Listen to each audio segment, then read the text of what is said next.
Hello everyone, welcome to our channel where we explore stories of extraordinary lives with a mix of suspense, liveliness, and a dash of humor. Today, I'm going to take you on a remarkable journey through the life of Colonel Sanders, one of America's most iconic figures whose story proves that even the harshest struggles can lead to unbelievable success. Born in 1890 in a small village in Indiana, our protagonist, affectionately known as Colonel Sanders, faced hardship from an early age. When he was just 5 years old, his father suddenly fell ill and passed away without leaving any fortune behind.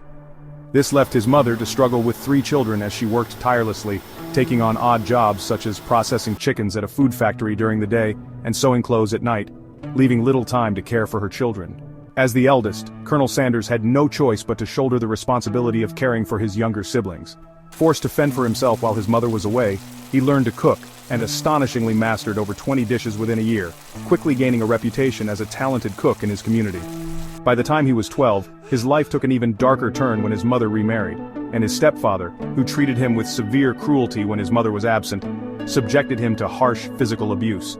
After enduring 2 years of such torment, he eventually dropped out of school at the age of 14, determined to forge a new path for himself and leave behind the bleak prospects of his early life. His journey through various occupations was anything but smooth. He worked on farms, took up jobs as a streetcar ticket collector, and even enlisted in the military at 16 after falsifying his age, only to find that military life too offered little solace. Following a brief stint in the armed forces, he ventured to Alabama where he attempted to run a blacksmith shop, a venture that soon failed, before finding work as a locomotive stoker for a southern railway. By the time he got married at 18, his fortunes continued to dwindle as his wife became pregnant only to have him fired on the very same day. While he was out seeking new employment, his wife shockingly sold all their belongings and fled to her family's home, leaving him adrift. Despite his many jobs, ranging from electrician to ferry operator and railway worker, nothing seemed to go his way. As the Great Depression set in, his misfortunes compounded, yet despite repeated failures, Colonel Sanders refused to give in. He even pursued a correspondence course in law that earned him a degree, allowing him to briefly serve as a justice of the peace in Little Rock, Kansas, though economic necessity eventually forced him to abandon that path. At 30, he tried his hand at insurance sales only to clash with his employer over bonuses and resign. Though some advised him to accept his fate and resign himself to a life of perpetual failure, his stubborn determination led him to become a lawyer at 31. However, an infamous outburst in court, resulting in a physical altercation with a client, caused him to lose that job too. As the years went by, he continued to work in various roles, including as a tire salesman. Fate delivered a dramatic twist when at 35, while driving over a bridge, the structure collapsed beneath him, plunging him and his car into a river. This left him severely injured and teetering on the edge of death. A near-death experience that he later humorously remarked meant he could no longer sell tires, as he now had a story to tell of survival against all odds. For several years following that incident, aside from maintaining his resilient, optimistic spirit, he found himself with nothing to show for his struggles. Working his last job at a gas service station on meager wages, he dreamed of a breakthrough. Then, an idea struck him. His most valuable asset was his talent for cooking, particularly his ability to make delicious fried chicken, a talent he had honed over the years, which he had even sold as a secret recipe to a restaurant owner in Utah. Realizing that others might be interested in his methods, he saw the potential for a new beginning.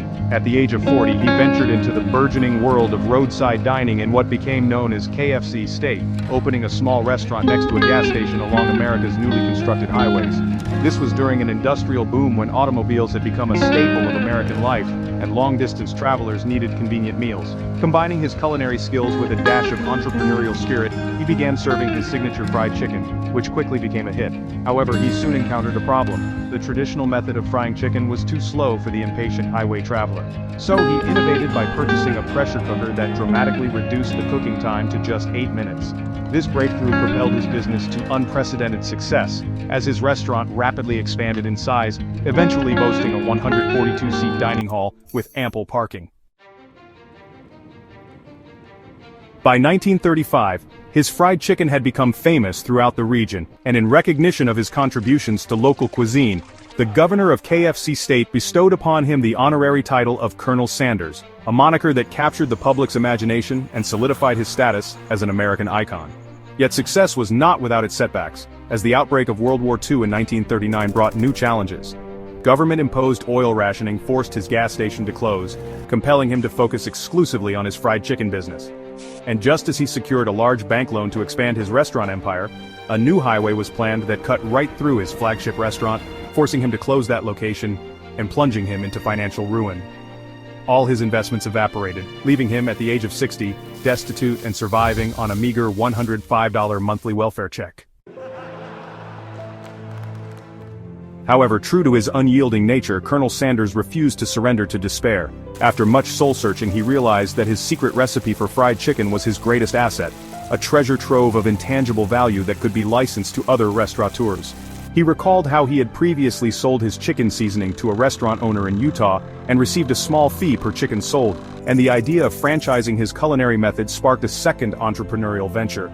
Clad in a crisp white suit with a black bow tie and his trademark black-rimmed glasses, he hit the road in his old Ford with a pressure cooker and a 50-pound barrel of his secret seasoning, traveling from one restaurant to another across KFC state and even as far as Ohio. He demonstrated his method and offered the licensing rights to those willing to join his vision. Initially, many restaurant owners were skeptical of this eccentric old man's claims, dismissing him as nothing more than a crank, but after being rejected over 1,000 times, his persistence paid off when on his 1,001st visit, he finally received a reluctant okay, and word soon spread as one success led to another. By 1952, the first authorized KFC restaurant was established in Salt Lake City, marking the beginning of the global franchise phenomenon. Within just 5 years, his business had exploded to over 400 locations in the United States and Canada. In 1955, KFC Limited was officially founded, and Colonel Sanders' unique persona, embodied by his iconic white suit, full head of white hair and friendly, knowing smile, captivated the media, leading to widespread recognition and a flood of franchise offers.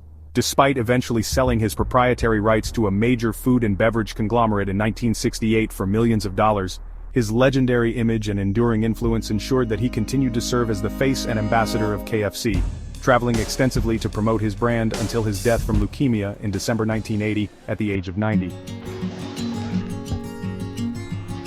His story teaches us that no matter how dire our circumstances may seem, with perseverance, ingenuity, and an unwavering belief in our own abilities, even the most humbling beginnings can blossom into a legacy that transcends time, inspiring countless others to embrace their own journeys of transformation. If you enjoyed this fascinating tale of struggle, innovation, and triumph, be sure to like, subscribe, and hit the notification bell for more inspiring stories.